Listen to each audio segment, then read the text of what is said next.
It was 1962. I was 22 years old. I was rushed to the emergency room with a fever of 105 and blood poisoning. I had had an illegal abortion. Blindfolded, without anesthetic, I never saw the face of the abortionist. My own doctor, who refused to provide a safe abortion, would now try to save my life. Because I had good medical care, I survived. Many women died. In 1848, the first Women's Rights Convention is held in New York City, which provides the basis for the women's rights movement. The first territory to pass a women's suffrage law was Wyoming in 1868. In 1890, the National American Women's Suffrage Association is formed with the sole purpose of getting the right to vote for women. In 1893, Colorado is the first state to adopt an amendment granting women the right to vote in their state. In 1920, the 19th Amendment granted women the right to vote across the country.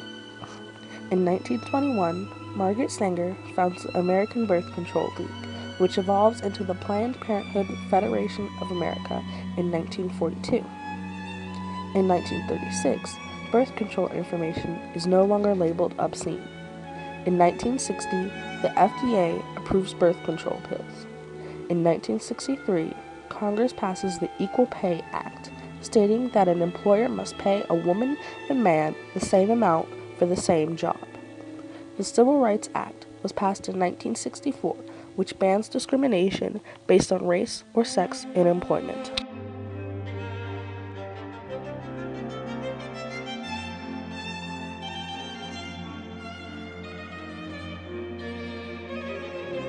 Jane Roe, also known as Norma McCorvey, was a Texas resident trying to terminate her pregnancy, but Texas law restricted abortion unless the mother's life was in danger.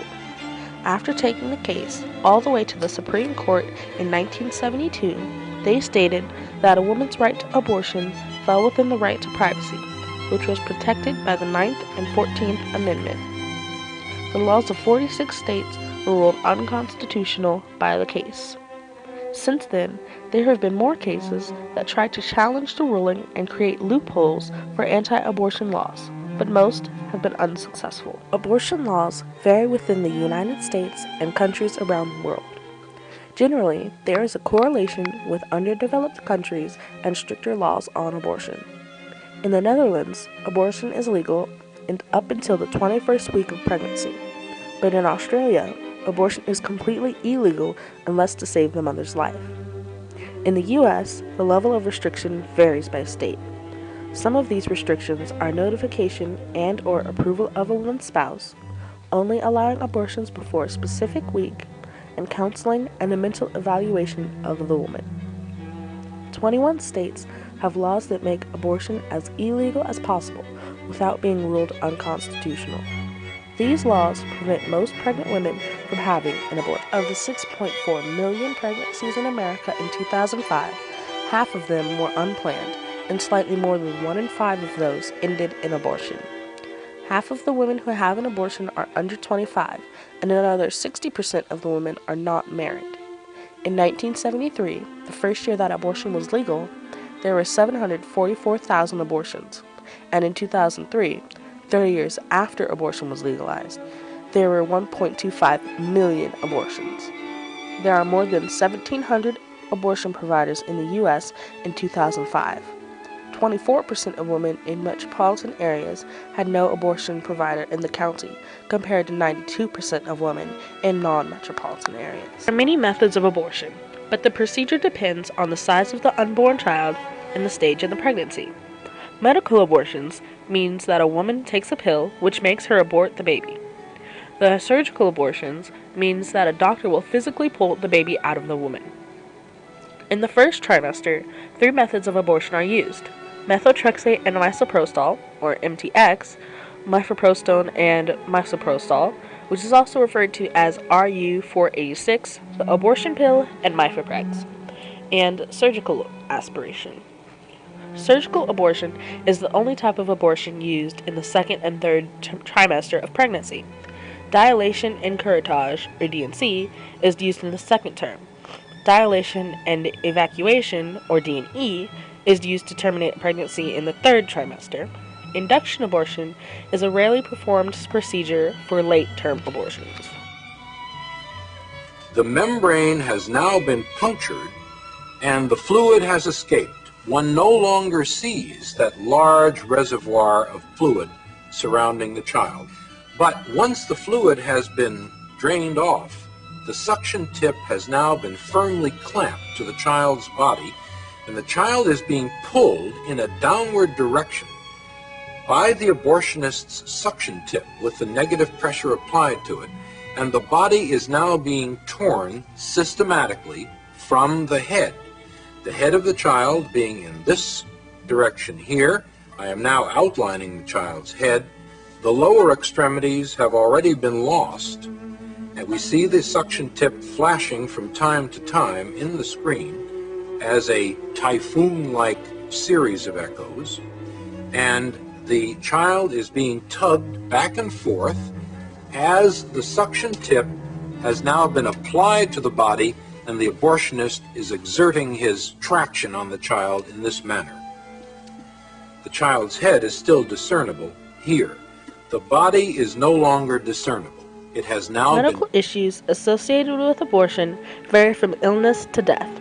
For example, fever, vomiting, chills, blood clots, damage or tearing of the cervix, and hemorrhaging, which is capable of destroying blood cells and the walls of blood vessels.